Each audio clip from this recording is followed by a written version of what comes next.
My name is Frank Verdeja. I paint under the name El Perdido, and I'm a Minnesota artist.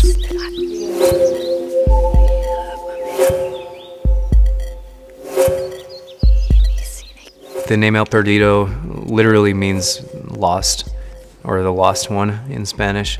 There's a lot of reasoning for me using that name. About 2.5 years ago, I was traveling with a couple musicians, Drew Danbury and Mike Barnum from Rice Age, and we were on a mini Midwest tour.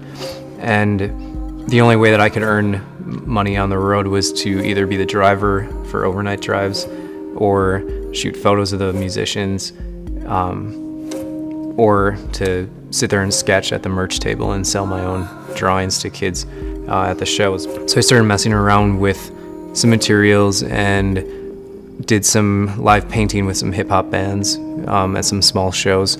And from there, I realized that I needed to be behind the work and just make it a visual element to the show in general and not about me in front of it just doing art. I went to a thrift store, dollar store in downtown Fargo, which had just bought out a art supply store and had all of their stuff for like 99 cents, and found rolls of brittle acetate and rolls of thin paper and rice papers and different synthetics, and came across a couple layers of thin plastic and some sandblasted or some dusted mylar. Ended up getting that and giving it a try, and it seemed to work out pretty well at first. Like, it was just a great smooth paper-like surface, and just being behind it, I could see exactly what I was doing on the other side, pretty crisp. And so then I just developed, just integrated some lights into it, and it was just kind of like a illuminated drawing in a light box. The size of the space and the crowd and the time slot for the band determines what type of work I can do on stage. In the studio, I can do whatever I want because I can always take breaks. But for the most part, they're the same types of images. What I do is I start out with a flat farm landscape and try and bring the viewer into this wide open landscape, and then start introducing houses and people and technology and community, and kind of going from there into a city, more of an urban landscape, and then always, retreating back to more of a rustic landscape in the end. Buildings get eaten up by trees. At first it looks like the buildings are burning, and then they look more like they're branching out into larger tree structures, things like that, washing it out so it looks like rain, but it's really deteriorating the artificialness and kind of bringing in just a natural landscape in the end. I try to keep the brush and the brush strokes kind of timed with the drum, or at least the pace of the song that's going on stage. And then usually it flows into the same thing in the studio too, because I'm always listening to music. So at first it's just kind of like bam, bam, bam, like throw out splatters of ink, and then start to quick spray out kind of when there's subtleties in the music. I try to wash out at that point, and then kind of see where I'm going. At the very beginning, just throw a lot on there, mix a lot of ink and water, put it on a straight vertical surface, and see what begins to show up. And then from there, I start to pull out images. It's kind of like staring at the carpet or staring at a piece of wood or wood grain walls. Like, if you stare long enough, you'll start to see more and more images come out of it. And so from there, I play out with, there's my horizon line, because I saw something come down like this and then over. And instead of just saying, oh, I'm always going to go with thirds, like a proper photo, I try to use the same images over and over. I'm quite obsessed with power lines and telephone poles, and I try to work those in because I see them as a symbol of the independent versus the group type of situation. When you're dealing with these wide open flat farm landscapes, you have just this simple flat line, and if you throw up a perpendicular like that, it immediately stands out. Like, it is the individual among like these groups of horizontal lines. It's the unique thing.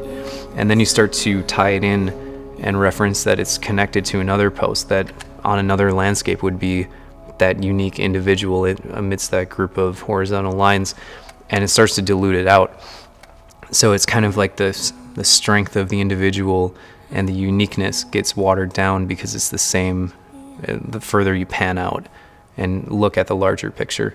And then at the same time, like, and so it can show a weakness in, or a flaw to that notion of somebody trying to stand alone, is that they're really never alone because they're just standing far enough away from somebody else who's standing alone to be acknowledged in a small image as a unique individual. And then at the same time, you could flip it the other way around and show that there's strength through unity. I think it's one of the only movements that's truly left in visual art, is just focusing on process, showcasing that, to make it more like a performance. Where during the shows that I'm doing and the videos that I'm posting online, like, it's more just about the fact that it moves and that these things happen, and that, you know, I can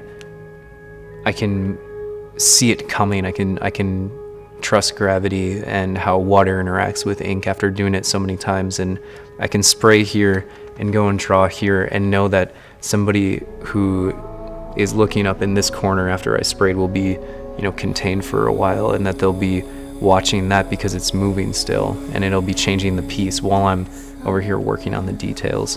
I look up to people like Pollock a lot. He's just literally letting it drip, letting it land where it's going to land naturally, and then going from there, and through that process he ends up with this beautiful piece. But I like to stop short of that and just focus on the way that things just work. I'd like to get into more and more video where I'm just doing the work, and it is about the process, and the process would just be the video in the end, and that would be the commodity for it. And, you know, I think whether it's sped up to fit into a music video, or done in real time, or even slower than that to draw out the length of a day, they're just great moving pictures, like, literally. I'd like to go bigger, if possible. Sometime I have these sketches in one of my sketchbooks for like a completely circular rig, where it'd just be one piece of mylar that goes around in a circle, and it would have these posts of lights that diffuse all the shadow, and I would have multiple cameras all the way around in a circle, and, you know, just work a whole piece where if I splatter it when I fling backwards with the brush, it also affects the piece over there, and it's all being filmed and synced in real time, and then unwrap that with video so that they're all connected and that they all play at the same time. So sometimes you have nothing going on and just a little bit, or blank white for a long time, and then just a little bit here while this is going on, you know, 4 or 5 TVs down. It's not unique. I think it's just unique in the fact that I show it to people. It's usually all the stuff that nobody wants to show anyone. It's the figuring it out. I'm so focused on what's happening while everything is still wet and moving, and I don't really care about how it ends. Just like you don't care, like, you don't go to a rock concert or anything, you don't go to a movie just to sit there and wait just to see how it ends. If you were just shown the ending of a movie, or just read the last page of a book, or heard the last note of an album, it wouldn't mean anything to you. Like, but you can get so caught up in the whole process of the build up to the end of it, that I think that's what I'm trying to pull out in the work.